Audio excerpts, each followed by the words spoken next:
스포츠.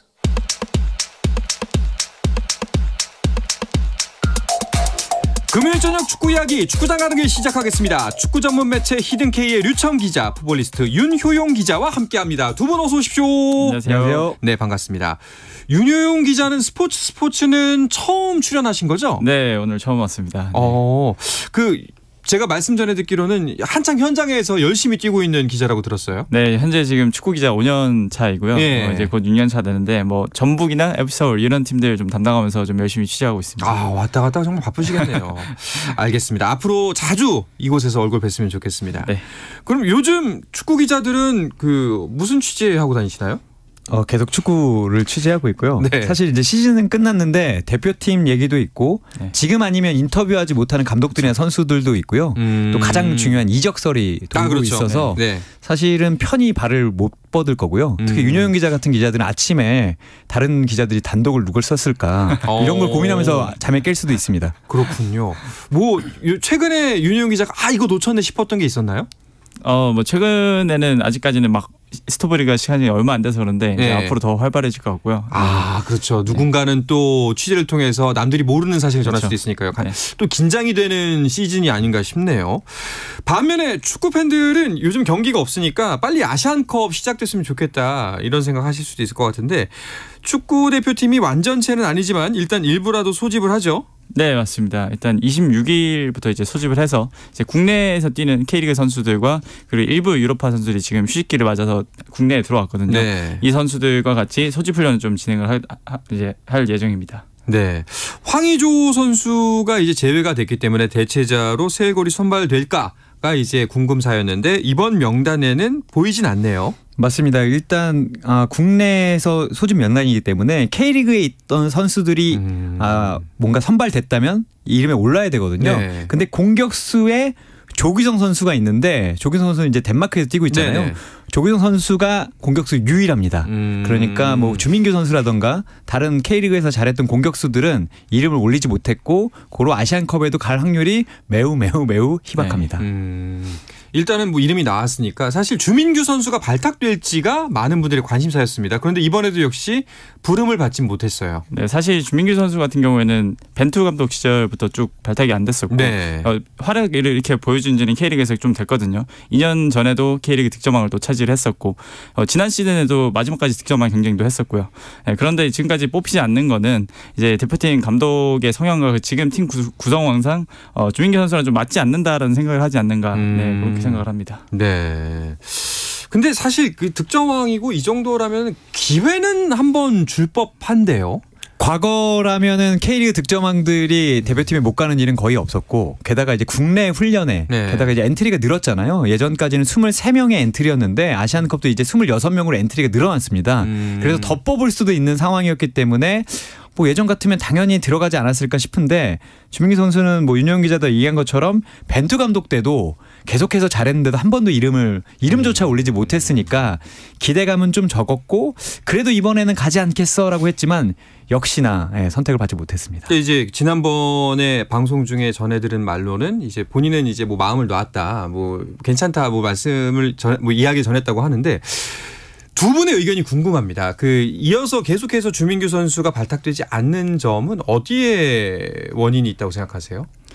저의 생각으로는 일단은 지금 뽑히고 있는 조규성 선수나 오윤규 선수 이런 선수들도 중앙에서 다 뛰는 선수들이고 조금 플레이 스타일상 겹치는 점이 없지 않고 있다고 생각을 하고요. 또 제일 단점으로 꼽히는 조금 느린 발, 좀 이런 부분들이 좀 감독들이 이제 선호하지 않는 그런 특징들이 아닐까 좀 생각이 듭니다. 어떠세요, 생각이?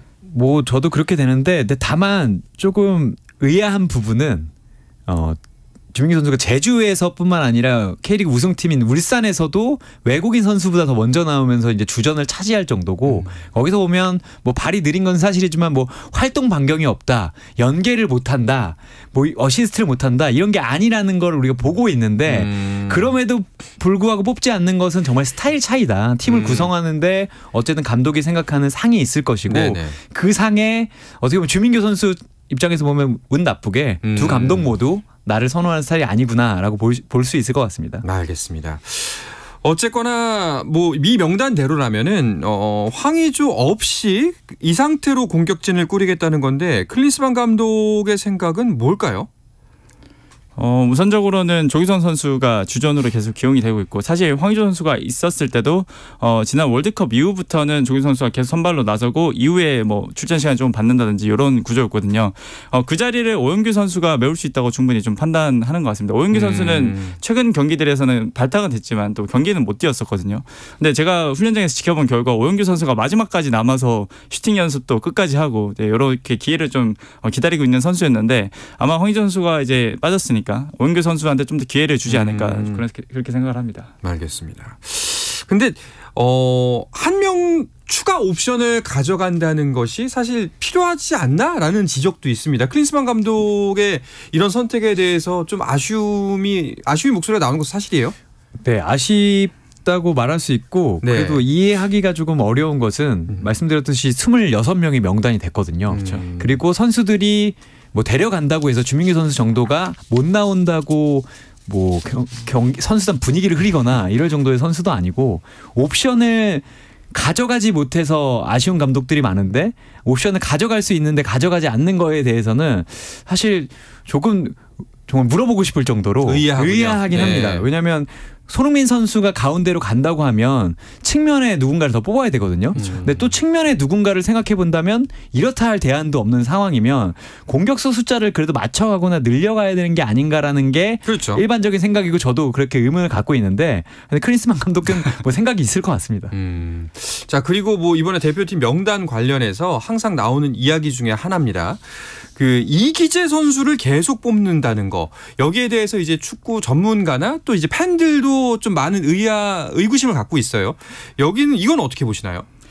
일단 이기재 선수의 그런 킥력적인 부분은 정말 강점이라고 좀 여겨지는 부분인데 그런 부분에 있어서 클린스만 감독이 굉장히 좀 주시를 하는 것 같고 굉장히 만족하고 있는 걸로 또 알려져 있고요.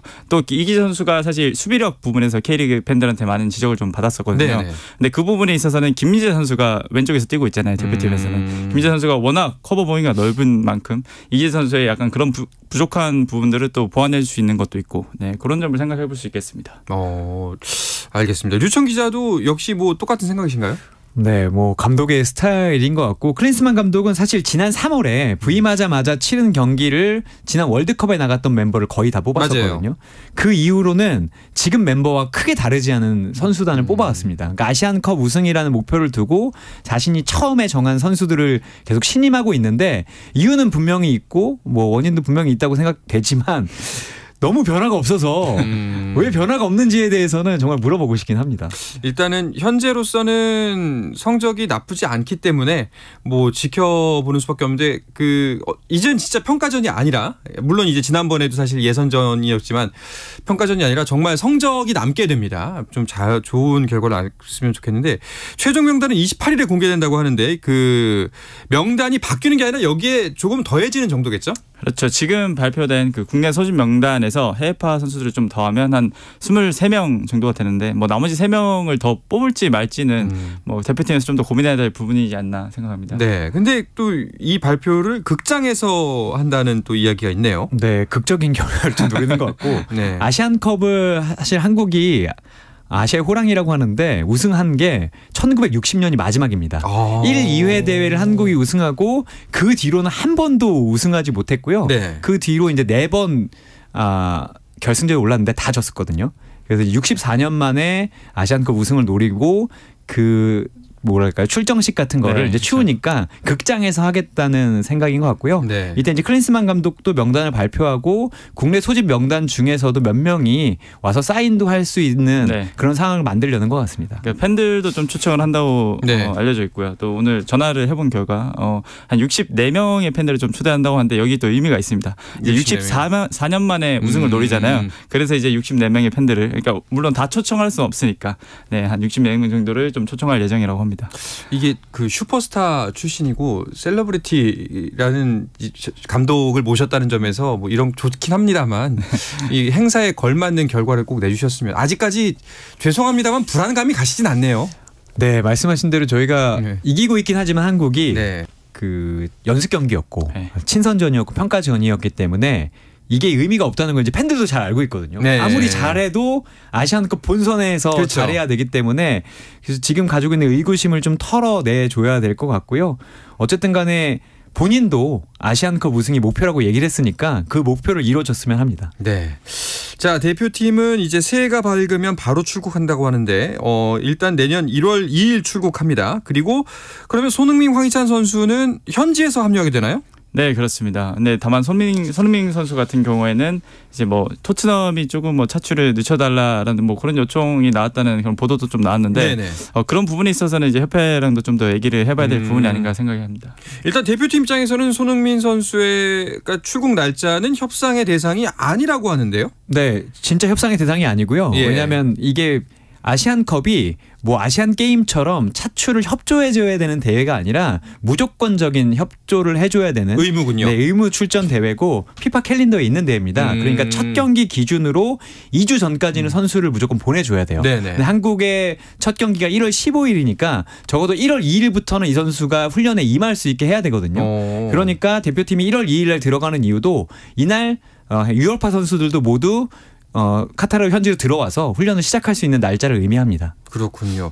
일단은 뭐 대표팀 입장에서는 빨리 하루라도 빨리 와서 손발을 맞춰보는 게 좋을 텐데 또 토트넘 입장에서는 박싱데이니까 경기도 많은 상황에서 손흥민 선수가 하루라도 더 토트넘에 남아 있는 게 또 도움이 되기도 하고요. 좀 여러모로 서로 간에 좀 양해가 필요한 상황인 것 같습니다. 네. 자, 그리고 아부다비에서 평가전을 치를 계획도 있다고 알고 있는데 상대는 결정이 됐나요? 네, 이제 1월 6일에 평가전이 좀 계획이 돼 있었는데 뭐 이제 보도를 통해서 다 나오고 있는데 이라크가 상대가 될 것으로 보이고요. 최종 사인만 남겨놓고 있다고 합니다. 뭐 세부적인 사항들을 좀 조율을 해야 되는데 그 사항들에 좀 어떤 게 있냐면 뭐 중계 문제라든지 아니면 뭐 무관중 경기 이런 것들을 좀 논의를 하고 있다고 합니다. 다만 이제 현지 시설 문제 때문에 관중을 좀 유치하기가 좀 어렵지 않나 그렇게 얘기도 했습니다. 그렇군요. 알겠습니다. 새해 시작부터 한국 축구 굉장히 바쁘게 움직일 것 같은데요. 1월 2일에 아랍에미리트에 입국을 하고 카타르에는 언제 가나요? 1월 10일에 이제 입성을 하게 되고요. 1월 10일에 카타르에 들어와서 1월 15일에 바레인과 조별리그 1차전을 치르게 됩니다. 자, 그 이후 일정은 혹시 어떻게 되나요? 1월 20일에 오후 8시 30분 한국 시간으로 요르단과 2차전이 있고요. 또 1월 25일에 오후 8시 30분에 말레이시아와 조별리그 최종전이 있습니다. 굉장히 팬들이 보기에는 경기 시간대가 굉장히 좋죠. 그렇습니다. 자, 내년 새해 처음부터 축구와 함께 즐거운 한 해를 맞이하게 될 것 같은 느낌입니다. 자, 2024년 한국 축구 일정의 시작인 아시안컵에서 반자동 옵사이드 판독 시스템이 적용된다는 소식도 화제인데요. 이 이야기는 잠시 쉬었다가 와서 자세하게 나누도록 하겠습니다.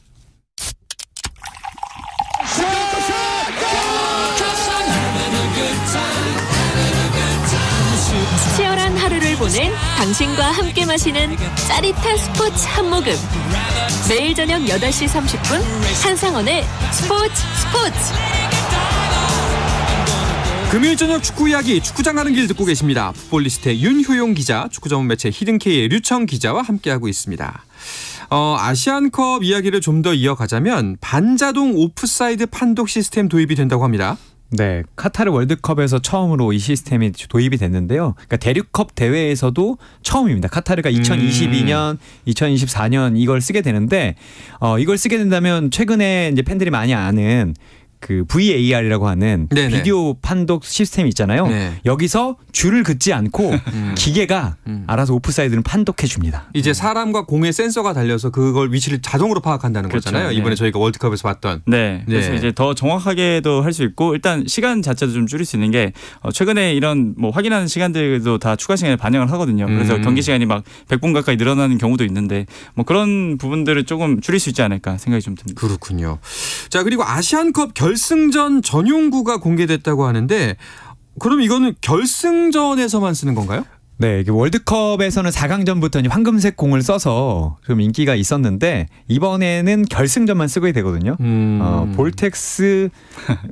볼텍사 23 플러스인데 이게 좀 어렵고요. 그냥 대회 공인 그 바르텍사 23인데 이거 이제 황금색 버전입니다.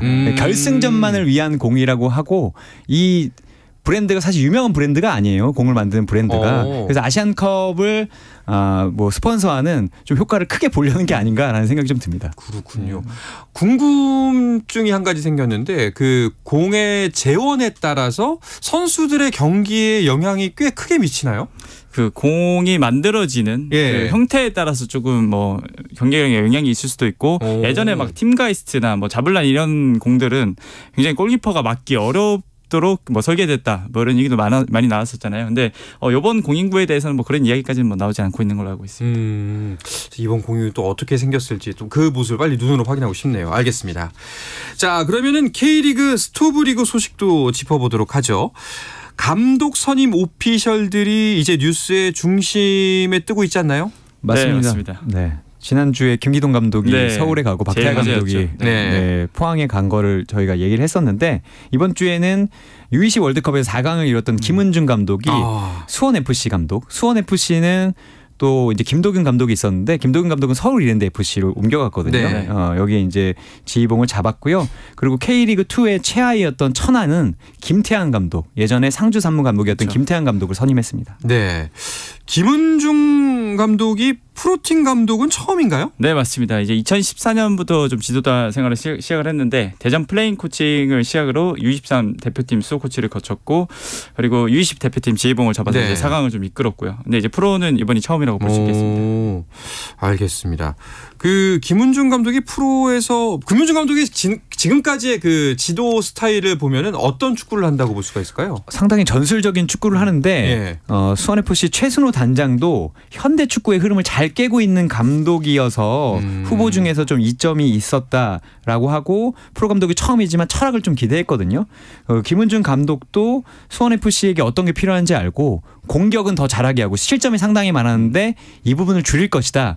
그러면서 체력적으로도 좋은 팀을 만들어서 분명한 색채를 내겠다라고 이야기를 했습니다. 네, 뭐 여담입니다만 김은중 감독이 선수로 뛸 때 모습이 아직도 생선하거든요. 네, 저는 거의 이제 동년배여서 아는데 예전엔 샤프라는 닉네임으로 이동국 선수하고 함께 투톱을 뛰면서 상당히 골을 잘 넣었었거든요. 맞습니다. 네, 그런데 이제 어느새 감독이 돼서 앞에 나타났습니다. 자, 과연 수원FC 계속해서 뭐 최근 몇 년간 성적이 굉장히 좋지 않았는데 김은중 감독 선임으로 또 어떤 다른 모습을 보여줄지가 기대가 됩니다. 자, 수원 삼성 감독과 관련해서는 어떤 움직임들이 있었나요? 일단 레전드 염기훈 선수가 감독직을 이어간다는 좀 보도가 나왔었고요. 근데 이에 대해서 좀 팬들은 좀 반발하고 있는 상황인데요. 그래서 수원 구단은 일단 이에 대해서는 뭐 빠르게 뭐 대응을 하던가 아니면 뭐 공식 발표는 없는 상황입니다. 그러니까 팬들이 반대를 강하게 한다는 기사를 본 적이 있습니다. 그런데 염기훈 감독 대행을 반대하는 이유는 뭘까요? 크게 세 가지를 내세웠습니다. 첫 번째는 강등된 첫 시즌에 올라올 수 있는 가장 좋은 기회, 그러니까 골든 타임인데 이때 감독 경험이 없는 염기훈 감독이 팀을 끌어올릴 수 있겠느냐라는 것이 첫 번째 이유고, 두 번째는 구단의 쇄신 의지가 전혀 보이지 않는다. 구단이 계속해서 리얼 블루, 그러니까 수원 출신들을 앞세워서 지금까지 감독을 선임을 했고, 그게 이제 지난 시즌 막바지에 염기훈 감독 대행까지 왔는데 이걸 바꾸지 않는 걸 보니 쇄신의 의지가 없다. 네. 이게 두 번째고요. 세 번째는 염기훈 감독을 뽑아놓고 전권을 줄지도 모르기 때문에 오히려 지도력이 있고 조금 명망이 있는 감독이 왔으면 좋겠다라는 뜻을 표하고 있습니다. 자, 그렇다면은 수원 삼성 입장에서 봤을 때 최선의 선택, 현재 할 수 있는 선택지가 뭐가 있을까요? 일단은 감독님들 중에서 지금 쉬고 계신 감독님들 중에서 뭐 강등 당했다가 다시 승격을 이끌어본 경험이 있는 뭐 남기희 감독님 같은 경우도 얘기가 나왔었고, 뭐 이런 감독님들을 최대한 경험 있는 감독님들 찾아야 되겠죠. 아무래도 쉽지 않아 보입니다. 여러모로 참 뭐 더 좋은 선택지가 있으면 좋을 텐데 딱히 해결책, 돌파구가 보이지 않는 게 또 수원 삼성의 현실인 것 같아요. 일단 이런 보도가 나오면 사실 어려운 상황이고 단장과 뭐 사장이 다 사표를 냈지만 공식 성명이 좀 나와야 되거든요. 네. 염 감독을 뽑았다면 뽑은 이유와 아니면 아니라고 적극적인 해명을 해야 되는데 그게 나오지 않고 그런 걸 보면 아직 새로운 목표와 슬로건도 정하지 않았다. 그러니까 구단이 어느 방향으로 나아갈지도 정하지 않았다라는 의심이 팬들 보기에는 확신으로 좀 두드러져 있기 때문에 좀 더 큰 비난이 나오는 것 같습니다. 아직까지 내부에서의 혼란이 뭐 정리가 되지 않았다라는 느낌이네요. 그렇죠. 뭐 수원 공식 인스타그램에서도 아직까지 뭐 이렇다 할 반응도 없었고요. 네, 구단 내부에서도 아직까지 굉장히 혼란을 겪고 있는 게 아닌가라는 생각이 듭니다. 뭐 이제 시즌이 다시 또 시작돼봐야 알겠지만 과연 이렇게 되면 수원이 다시 일부로 올라올 수 있을지도 참 의구심이 듭니다. 다들 골든타임이 강등 후 그 다음 시즌이 가장 승격하기 좋은 타이밍이라 얘기하는데요. 수원이 그 좋은 골든타임을 어떻게 살려질지는 지금 이 순간에 달려있겠죠. 네, 알겠습니다. 자, 그런데 수원 월드컵 경기장 빅버드를 수원을 연고로 하고 있는 두 구단이 같이 사용하는 방안에 대한 이야기가 다시 나오고 있네요. 네, 최순호 수원FC 단장이 발언을 했습니다. 선수와 팬을 위해서 이제 빅버드처럼 좋은 전용 구장을 같이 써야 된다라고 얘기를 했고요. 수원FC는 지금 수원 종합운동장을 네. 쓰고 있거든요. 여기는 트랙이 있고 종합운동장, 그러니까 물론 잔디는 상당히 좋지만 관람하기에 그렇게 좋은 떨어져 있으니까요. 환경은 좀 아니에요. 당연히 빅버드를 쓰고 싶을 거고 사실은 한동안 여러 가지 문제 때문에 공동 사용을 했던 적도 있거든요. 그런데 아무래도 이제 최순호 단장이 새로운 감독도 맞았고 수원FC도 전기가 필요한 상황에서 이런 발언을 좀 선제적으로 한 것 같습니다. 과연 수원이 이걸 받아들일까요? 일단 수원은 절대적으로 공식 제안도 온 적이 없고 논의한 바도 없다고 좀 반발하는 분위기고요. 또 수원 팬들도 상당히 좀 반발하는 분위기고 또 수원FC 사실 팬들 입장에서도 위치적으로 봤을 때는 빅버드가 좀 더 교통도 좀 더 불편하고 네, 뭐 이런 단점들도 좀 있거든요. 네, 그래서 이 종합적으로 다 논의가 돼야 될 것 같습니다. 약간의 자존심 싸움도 이제 중간에 감정적으로 섞일 수가 있다는 생각이 드네요. 네, 자존심 싸움도 정말 있고요. 물론 최순호 단장이 공교롭게 이 타이밍에 얘기했다라고 생각하는 분도 있겠지만 이 얘기는 원래 할 거였지만 네. 아까 전에도 저희가 다룬 대로 수원이 어쨌든 강등이 돼 있고 감독도 지금 사용하지 못한 상황에서 이런 뉴스가 나오니까 수원 삼성 같은 경우에는 이런 부분에서 감정적으로도 사실 좋지는 않을 겁니다. 그렇죠. 뭐 지금 기분이 좋을 리가 없는데 또 구장까지 내놓으라고 하니까 기분이 좋을 수는 없을 것 같습니다. 최순호 단장 이야기가 나와서 말인데요. 이승우의 이적설이 불거진 과정에 대해서 공개적으로 불만을 토로했네요.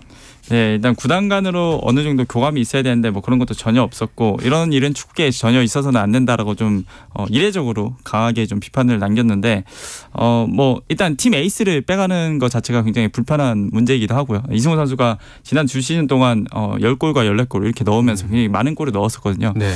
거기다가 이제 팀이 잔류를 해서 이거 좀 새로운 감독 하에서 이끌어 가야 되는데 이런 잡음이 나오는 것도 단장 입장에서는 굉장히 좀 불편한 일이 아닌가. 그래서 이렇게 얘기한 것 같습니다. 무엇보다 단장이 모르는 상태에서 제치고서 이런 얘기가 나왔다는 게 굉장히 좀 타격이겠죠. 맞습니다. 그리고 구체적인 숫자까지 또 언급이 됐거든요. 네. 그러니까 최순호 단장 입장에서는 아니 공식적인 이적설이 오지도 않고 선수 목금값을 거론되는 게 말이 되느냐. 흔들기 아니냐 뭐 네. 이렇게 볼 수도 있을 것 같습니다. 알겠습니다.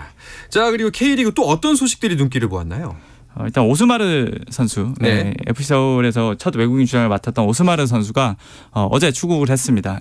팀과 이제 재계약을 하지 않기로 하고 이렇게 팀을 떠나게 됐는데 굉장히 공항에 많은 서울 팬들이 찾아가서 작별 인사를 했고 오스마르도 거기에 굉장히 감동하는 그런 모습을 보였습니다. 네.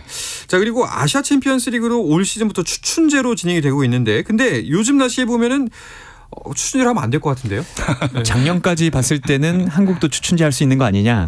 대전 이북에서도 12월에 축구할 수 있는 거 아니냐라는 얘기 나왔지만 오늘 제가 롱패딩을 꺼내 입었는데 네네. 이런 날씨에는 축구를 할 수 없습니다. 그러니까요. 근데 다만 일본까지 이제 2026년까지 추춘제를 하기로 했고요. 이렇게 되면 추춘제를 하지 않는 AFC 소속 국가가 유력한 국가가 한국과 중국밖에 남지 않아요. 이래서 우리도 확실히 공론화는 필요합니다. 그런데 위도상으로도 우리가 한참 위기 때문에 이거는 조금 공론화가 필요하지만 거기에 대해서 우리의 입장을 명확히 할 필요는 있어 보입니다. 알겠습니다. 자, 오늘은 이 이야기를 끝으로 이번 주 금요일 저녁에 축구 이야기 축구장 가는 길은 마치도록 하겠습니다. 축구 전문 매체 히든K의 류청 기자, 풋볼리스트 윤효용 기자와 함께했습니다. 두 분 오늘 고맙습니다. 감사합니다. 감사합니다. 네, 주말 스포츠는 9시 20분부터 함께 하실 수가 있습니다. 저는 월요일 저녁 8시 30분에 돌아오겠습니다. 한상원의 스포츠.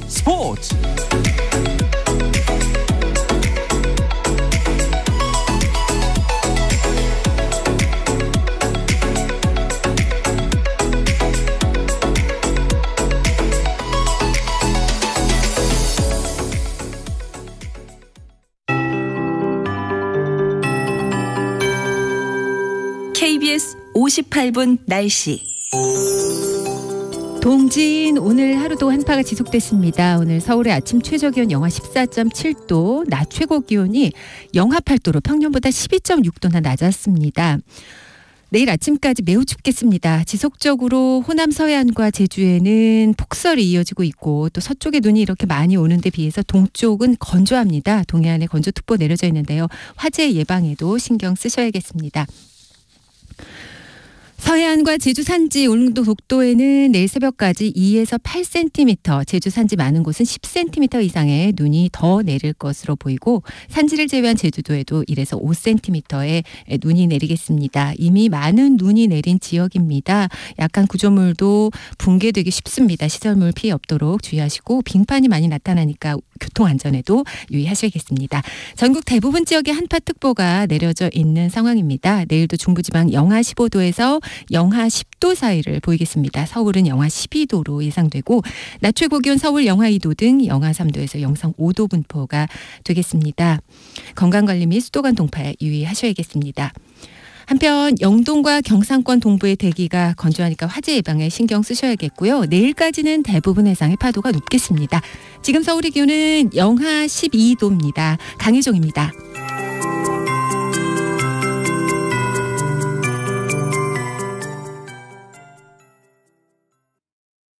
지금부터 KBS 9시 뉴스를 KBS 제1텔레비전